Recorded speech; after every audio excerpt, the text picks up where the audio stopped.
So this is a 6 foot wide sheet. I mean, Forrest, how tall are you? 6'2". Forrest is 6'2", and you can see that sheet, how tall that sheet is. It's a 6 foot sheet. This back masking side, you know, the difference between the front and the back side is not UV coated. You know, that's important because you don't want to actually flip it and turn it upside down on accident and install it with the UV coating looking up at the sun, or it will become brittle over time. What we're doing is we are connecting the base connector to the shim. So check out the base connector here. And what we're doing is we're fastening this to this shim. This shim is gonna provide slope for the pergola, and we're laying that sheet right onto the shim. We're giving it a little bit of spacing so we can get that base connector in there. And then as you can see here, we're screwing in that base connector right there. But what we're gonna do here is we are gonna then trim off the side, and then we'll lay another shim, and then we'll continue to connect these together on top of this shim system here.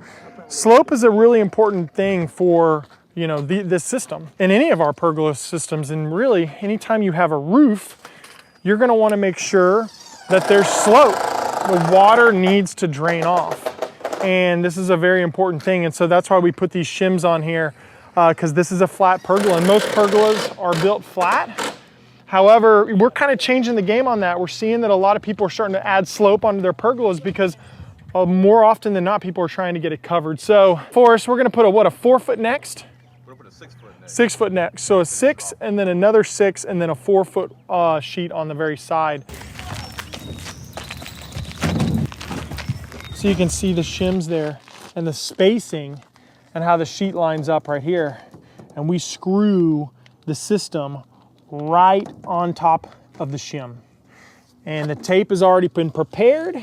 We've got the U profile after that. We got 2 foot spacing in between our shims, giving it a really good slope. And you guys can see that slope if you look here on the side, how nice that slope is. Okay, so what you got here is you guys check out the shim for slope, check out the base connector. The base connector is sitting right on top of the shim on the 2 inches of shim, right? Because it's a 2 by 8. So we've got 2 inches right there. And so every 16 inches, we've got a screw going into the base. And then what we're going to do here on the outside, we're always going to leave a little bit of a gap, right? So a little bit of a gap between the sheet and the connector. And the reason why is because we want to allow for expansion and contraction. She's marking where she's going to pre-drill every 16 inches. She's going to go down and then pre-drill the holes a little bit bigger. And then she's going to dab silicone in there. And then she's going to put the screws down. So that's what we're doing right now. So Melissa's down here. You can see how she is pre-drilling. 3/16 bit. Forrest is going back on there. We got a 3-team combo here. So what he's going to do next, you can see the silicone dab inside the pre-drill hole, and then Jose Sr.'s coming back and he's screwing it down with our gasket, washer, and screw. And so this is the outside perimeter. We're going to put screws every 2 feet. So every 24 inches, we're putting screws around the perimeter of the structure. And you can see that's where the pre-drill is. There's the pre-drill, there's the silicone, and then we've got ourselves the screw right here. Got the gasket, washer, and you got screw. You don't want to screw down too hard, which is great right there. We got it going on so you can see the finished product here. You can see the screws down the line right there, the finished product. The key here always is gonna be, hey, we're gonna always have a lot of screws around the perimeter of the structure. Every 24 inches, 20 inches around the perimeter of the structure, we're gonna have screws. Through the body of the sheet, we're just gonna put 1 line of screws through the body of the sheet, right through the middle of the sheet. This time we've got shims, so we might go 2, or we might go back and forth, but you don't want to over screw the sheet. That is what's key.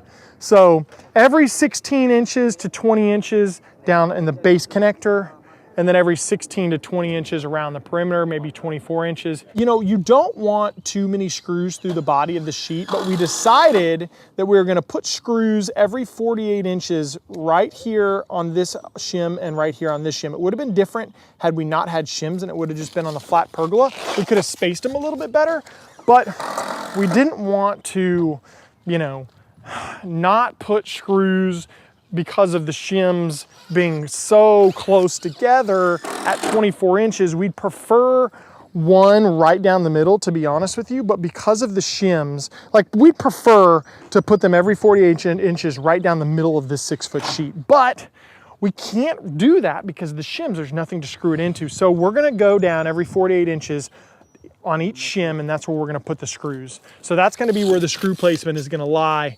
As you see Alyssa going on and dominating those, we're gonna line those up here. Nice and snug, but you don't wanna get too snug, and so we kind of watch it because you don't want it to impede and drill down, and then you get a little bit of, you know, sucking in, you know, feeling, and then the water kind of could pool. There is an 8-inch slope on this sucker, but you know, you always just want to screw in just tight enough. Everybody always asks us about slope. Does my pergola need a slope? Absolutely, you always need slope. Any roof needs a slope. You need the water to drain somewhere. So this is what we do. We add shims to our pergolas. This is a 20-foot extended, 16-foot wide pergola, and we're putting 2x8s on top, and we're shimming them all the way down. We've got 2 connectors, so it connects right here. This is where the first shim is, and then here's the second shim, and then we go ahead and we stain it the exact same color as the pergola, and then we add the system on top. The reason why is because slope is absolutely essential. If it does not have a slope, the water is just going to sit on top here. And most pergolas back in the day, the old pergolas, were always built flat. Now you've got a lot of companies that are out there that understand that our pergola covers exist, and they're starting to add slope under their pergolas when they build them first on, even if there's not a pergola cover, because people are coming back saying, I need a pergola cover. But the point is that we're gonna always take a shim, and right now you've got 8 inches of slope running down this entire pergola. The longer your body of your pergola extends out, the more slope is going to be needed. So if you have a, you know, a 10-foot extended pergola, man, 2 or 3 inches is gonna be fine. Maybe even 1 inch, 2 inch, you need to get the water running. But with something that's 20-foot extended like this, 8 inches of slope, like you need to get that water running off. And so that's what we're doing. And then we attach the system on top of the shims. You want as much slope as humanly possible that you can deal with, that you can, this more slope is always gonna be the better for any roof. So I just wanted to make sure we're all on the same page on slope. Shims is the best way that we've found to go ahead and do that. Some people drop the front of the pergola. You could raise the back, but by far the easiest way of doing it is just adding shims on top. What we've got here is, you can see we've got a gap right here, about a 1/4 inch gap in between the sheet and the base connector. And then you've got the cap connector. So this is the cap right here. Got a gasket and everything on the sides, and then you've got the base right here. And so now we've got the sheet on, 6-foot sheet, another 6-foot sheet, where you're leaving a gap to allow for expansion, contraction. And now this is gonna go in and pop in this cap, and it's just gonna literally, the male and the female is just gonna pop in just like that, perfect. And then what she's gonna do, she's gonna walk down the pergola, and she's literally just gonna, it's gonna snap into place all along this end of the pergola. And so she's gonna walk it all the way down, and she is going to get that thing nice and snug. And every once in a while, every 4 foot or whatnot, it'll snap into place.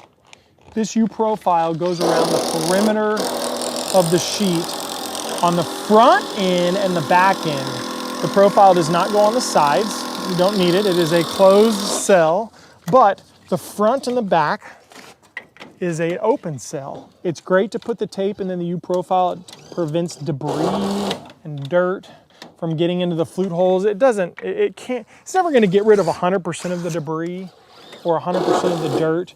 That's just not something that's really possible because we're outside. But it does a good job of preventing as much as possible. And so you guys can see here, you guys can see that U-profile right there. It as well has a gasket. This is gonna go over the end of the sheet on the front end and the back end of the pergola.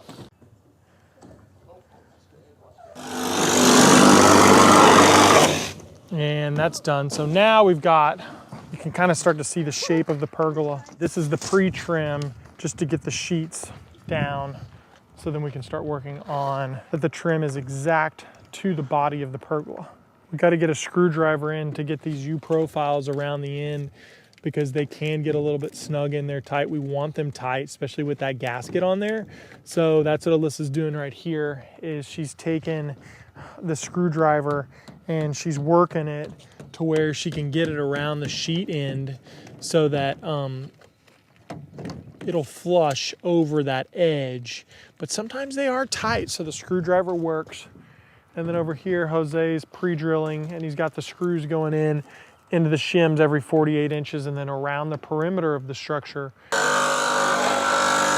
So we just finished covering this 16-foot wide by 20-foot extended pergola in Argyle. We covered it with our Apollo system. We've got a 6-foot sheet, another 6-foot sheet, and then we took a 4-foot sheet and then we trimmed the edges. You see the U profile. I would say the #1 benefit, the coolest thing about these pergola cover systems is that they let through a lot of light. Like underneath the pergola, it's still gonna be light and bright. So they're gonna block the rain. They're gonna block 100% of the UV rays. So UV rays from the sun setting all afternoon are not gonna damage your pergola at all. You have 100% blockage so that you're not gonna degrade the lumber over time. You're not gonna have to get your pergola re-stained as often as well. Another big benefit is it drops temperatures 10 to 15 degrees because it's blocking 60% of the light. So it's blocking 60% of the light, letting 40% of the light through, but what it's gonna do is it's blocking all those harmful UV rays, and then it's also dropping temperatures at the same time. It's got a 10-year warranty on it. It's wind rated at 125 miles an hour. It's got a snow load rating. It's got a load rating. It's got UV coated on the top side. And so this material is also hail resistant. So hail bounces off of this material. And so give us a call, pergolacover.com. Go check us out on Instagram, Facebook, TikTok, any of those things, and learn more about covering your pergola.